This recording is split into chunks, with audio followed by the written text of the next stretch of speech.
Hi అందరికీ నమస్కారం. ఈరోజు నేను మీకు ఇంపార్టెంట్ విషయాన్ని చెప్పాలి అనుకుంటున్నాను. ఏమంటే గోల్డ్ షాప్లో ఎలా మోసం చేస్తారు, నాకు జరిగిన ఎక్స్పీరియన్స్ని మీతో షేర్ చేసుకోవాలనుకుంటున్నాను. వీడియోని చూసేస్తాం రండి. చిన్న చిన్న లోకల్ షాపులు ఉంటాయి కదా, అక్కడ మనము కొన్న బంగారం నిజంగానే ప్యూరా లేదా అని మనకి ఎలా తెలుస్తుంది? నేను నా పాత బంగారాన్ని ఇలా లలిత జ్యువెలరీలో చెక్ చేయించాను. అప్పుడు వాళ్ళు ఇలా ప్యూరిటీ చెక్ చేస్తున్నారనమాట. చూడండి, అలా మిషన్లో బంగారాన్ని పెట్టేసి ఒక్కొక్కటిని ఆ మిషన్లో ప్యూరిటీని చెక్ చేస్తారు. దాంట్లో మనకు తెలుస్తుంది ఎంత ప్యూరిటీ ఉందని. అది చూపిస్తుంది ఎన్ని క్యారెట్లు బంగారు అనేసి.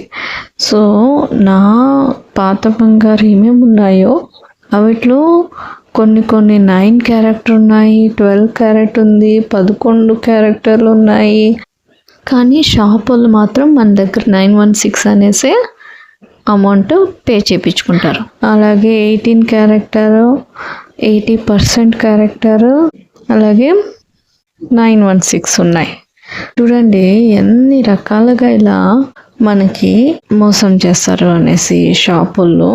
లోకల్ షాప్లో మనకు అసలు జనాలకి ఇలా పచ్చగా కనిపించేదని బంగారాన్ని నమ్మేసి కొనేస్తూ ఉంటాము.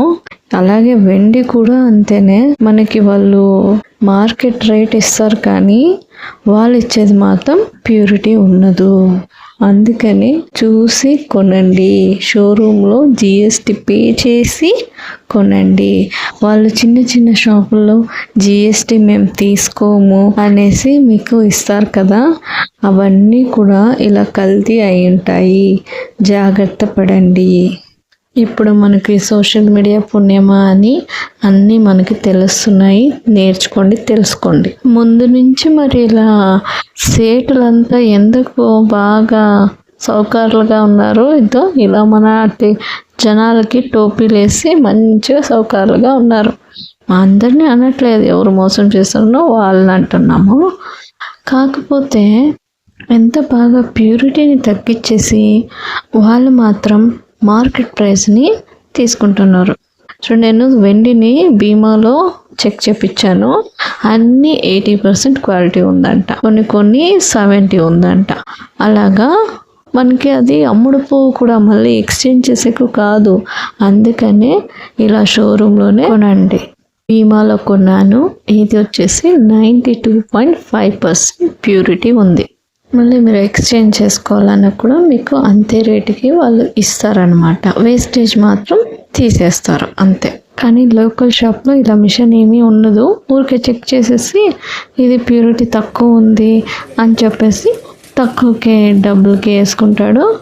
వేస్టేజ్ అంతా ఊరికే తనకి ఇష్టం వచ్చినట్టు తీసేస్తాడు. మిగతాది పే చేయమంటాడు. ఇకనైనా జాగ్రత్త పడి ప్యూరిటీ ఉన్న బంగారు వెండిని కొనండి. మీరు కూడా మీ ఇంట్లో వెండి బంగారు ఎంత ప్యూరిటీ ఉందో ఒకసారి చెక్ చేసుకోండి. నా ఎక్స్పీరియన్స్ని మీకు షేర్ చేసుకున్నాను. Hope you like this video and information. Thanks for watching.